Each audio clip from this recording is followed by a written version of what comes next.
Welcome sa Durs TV. Kung interesado ka sa ganitong news, huwag kalimutang isubscribe ang ating YouTube channel. Maraming salamat! Welcome po ulit sa ating panibagong update tungkol sa Kim Pao. Ihahatid ko po sa inyo ang pinakabago at pinaka-latest na mga kaganapan tungkol sa kanila.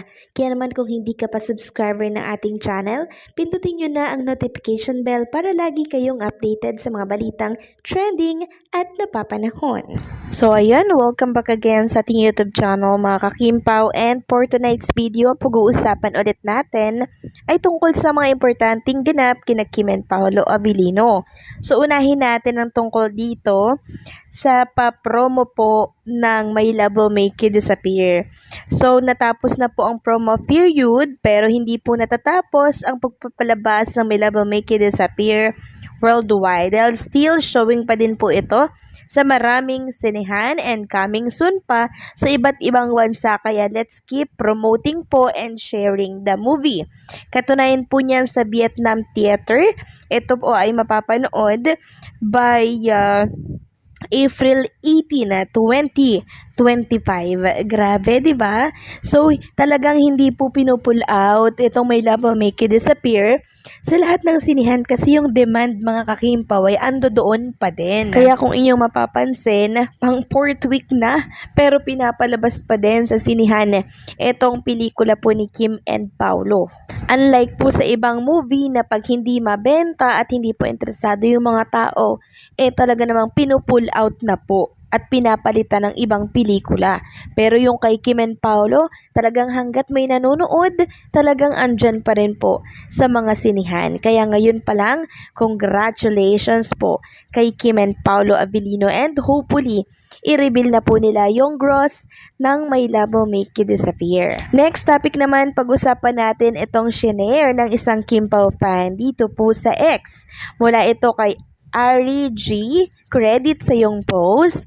Sabi niya, even though I believe in the saying, strike while the iron is hot, and as much as I want them to do one project after another, I recently want them to rest.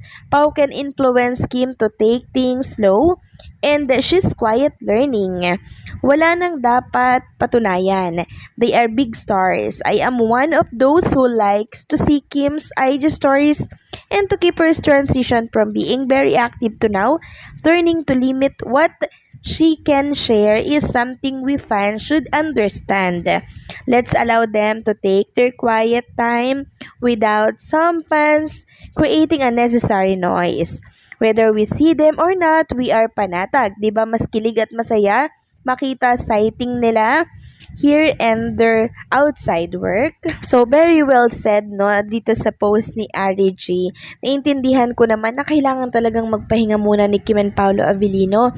Pero yung demand talaga, hindi yan palalagpasin. Syempre, ng management. Hanggat ang daming nagde-demand kina Kim and Paolo Abilino, talagang ipupush nila yung mga project na naka-line up po for Kim Pao. And ang mga Kim Pao fans naman, masaya kung ano po ang sineshare ni Kim and Paolo Abilino. Hanggang dun lang talaga yung limit, naiintindihan po yun ng mga Kim Pao fans, and masaya na at thankful tayo dun. Kahit sa maliit or sa malaking bagay, super thankful and happy na po kaming mga Kim Pao fans doon. Next topic naman mga kakimpaw, kanina nga po ay nag-Instagram story na naman ang video.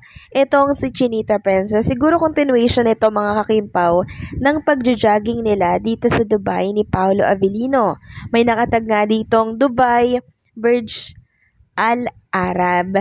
So, kung mapapansin ninyo mga kakimpaw, nag-iba yung kanyang suot dito. Siguro tinanggal niya yung pang ibabaw niya kasi ito pang ilalim niya.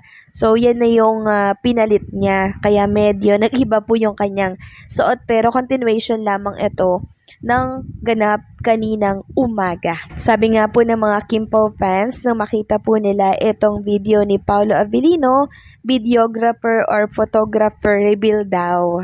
So, dalawa lang naman yan mga kakimpaw pag hindi po si Paolo Abilino, si Isaias. Syempre, pag moment po nilang dalawa ni Paolo Abilino, si Paolo po ang kukuha niyan. Pero pag moment nilang dalawa pareha, si Isaias yan. So, napaka-cute po ni Kim and Paolo Avellino na ganito yung setup nila, no?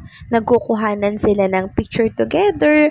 Parang mga teenager lamang sila na in love sa isa't isa.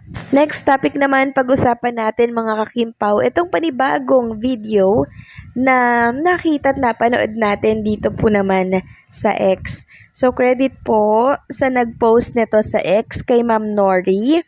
So, layunin ko po itong maibahagi sa aking mga subscribers and sa mga viewers ko po. Credit po sa inyo, Ma'am Nori, isang Kim Pao fans. Pakipalo na lamang po si Ma'am Nori ha.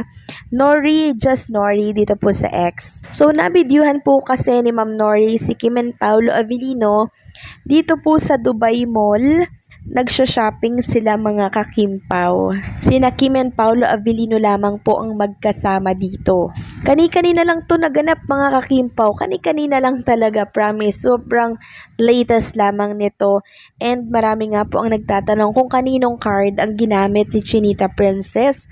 Kung kay Paolo Avellino ba. And tingnan nyo naman mga kakimpaw, oh, talagang very jowa coded po. Etong si Kim and Paolo Avellino. Tingnan nyo po, oh, mukhang meron ng biniling regalo ha, si Paolo Avellino kay Chinita Princess. Yung dala niyang paper bag, mukhang pang girlalos yan. Hindi kaya regalo yan kay Chinita Princess? Ito nga pong ilan sa mga komento ng Kim Pao fans. So, sumakses, di ko na sila dapat nakita.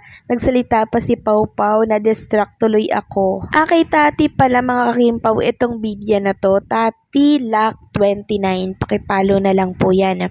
Then sabi pa ng isa, asan sila? Paparazzi alert. Sabi po ni Ma'am Nori, Dubai Mall ate, sa may Passion Avenue banda. Sabi pa ng isa, nasa Dubai Mall sila, yung tatlo din sige rin ang pasyal-pasyal. Di pa siguro uwi mga to, enjoy muna sila dito sa Dubai. Sabi ko naman sa inyo enjoy muna nila yung Dubai bago sila umuwi ng Pilipinas. Pero baka bukas mga kakimpaw, umuwi na po sila ng Pilipinas. Baka lang naman ha, tingnan lang natin. So, base po sa nakita kong video mga kakimpaw ni Kim and Paolo Avellino, very jowa coded talaga silang dalawa. And talagang pinagbibit-bit pa po ni Paolo Avellino si Chinita Princess. Ayaw niya po talagang mapagod or mahirapan si Kim. Very gentleman at napakamaalaga talaga ni Paolo Avellino pagdating kay Chinita Princess. Nakakatuwa naman mga kakimpaw kasi talagang nasumpungan na po ni Chinita Princess yung lalaking mag-aalaga po sa kanya, yung lalaking makakasama niya po lagi-lagi sa mga pupuntahan niya, yung lalaking hindi po masasawang mag-remind sa kanya na mga dapat niya pong tandaan. Sana sila talaga ni Paolo Avellino, no? At mauwi ito sa simbahan. So, i-claim na po natin yan mga kakimpaw. So, anong say niya dito? Please comment down below.